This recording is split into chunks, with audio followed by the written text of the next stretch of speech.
જય માતાજી મિત્રો, કેમ છો બધા? મજામાં ને? જો આપણે ઘરે ગયા હતા તો હવે ઘરેથી આવી ગયા છે બધા. તો કામ પણ એટલું વધી ગયું હતું મિત્રો. 2 દિવસના કપડાં ભેગા થઈ ગયા હતા. કપડાં ધોયા, વાસણ, કચરા પોતા. એક દિવસમાં તો એવું ઘર ગંદુ થઈ ગયું મિત્રો.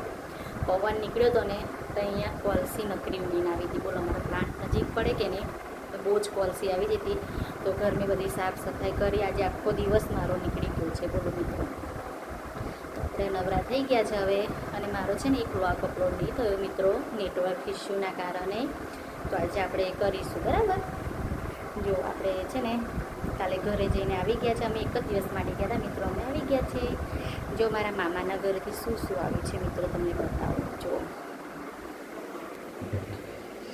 જો છે ને મિત્રો, મારા મામાના ઘરેથી મરચું આવ્યું છે, હળદર આવી છે અને ધાણા જીરું છે. જો મિત્રો, બધું કિલો આવી ગયું છે. હવે આપણે વરસ લગીન નહીં ખૂટે. વરસ તો નહીં મિત્રો, 6 મહિના કહીએ. ચલો 6 મહિના લગીન ચલો.